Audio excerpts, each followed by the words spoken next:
Welcome back. This time we're talking about the premiere episode of Discovery Channel's new scripted show, Manhunt Unabomber. Now I have to admit, this was not a series I was expecting to do a video on. I had it set to record because the story seemed interesting, and I figured, you know what, I'm going to watch the first few minutes of this episode. Before I knew it, I had watched the entire 2-hour episode. I was enthralled with this story. I was enthralled with the characters. Now, the events being depicted in this show, at least through the first episode, take place in 1995 and 1997. Now, the events being depicted in this episode take place in 1995 and 1997. Myself, I would have been in middle school or perhaps early high school at the time. And I did not live anywhere near the events of the case.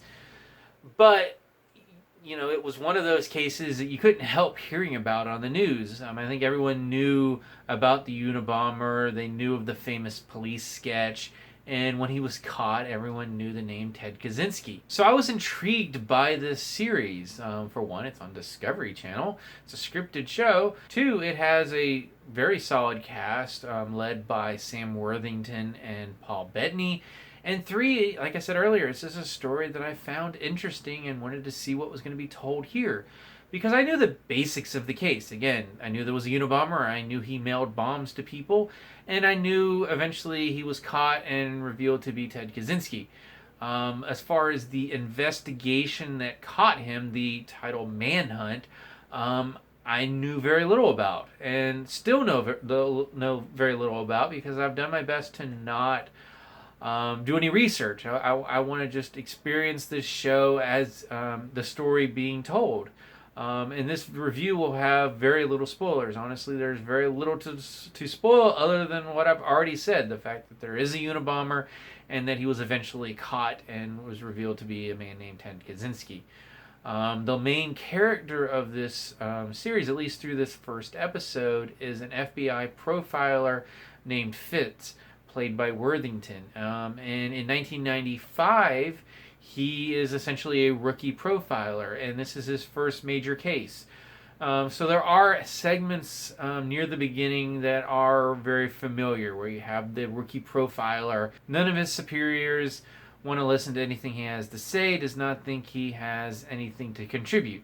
Obviously, that will change over the course of the investigation, or he wouldn't be the main character. The story, though, is broken into two time periods, as I alluded to earlier, 1995, and then we get to see him again in 1997. And as it's revealed within the very first minutes of this episode, the intervening 2 years have not been kind to Fitz. Exactly what happened has not yet been revealed. But likely it has to do with the impact the case and this manhunt had on him and his family. So I'm very curious and intrigued to see how that plays out over the next episode. In addition to Fitz, the other main character of this episode is Ted Kaczynski. We don't get to see him too much in this episode, but what we do get to see is another very strong performance from Paul Bettany. And he is nearly unrecognizable as Ted Kaczynski in this movie. If I did not know it was Paul Bettany going in, I would have had trouble realizing that fact just by going, who is that? Oh, I would have not just gone, oh, that's Paul Bettany. But it is. And I mentioned his performance, and I've mentioned Worthington before, but I have to say Worthington is phenomenal in this first episode. He's an actor that I kind of associate with more with like action movies like Avatar, Clash of the Titans, Wrath of the Titans. And I have to say, this is the best work I have seen from him, I think, ever. He is so good, showing two very different sides of the same character. In 1995, his version of Fitz is... he's a rookie. He's a little naive, and he definitely has some social awkwardness about him. Exactly why, again, has not yet been revealed. The version of the character that we meet in 1997, however, is much different. He is nearly a broken individual.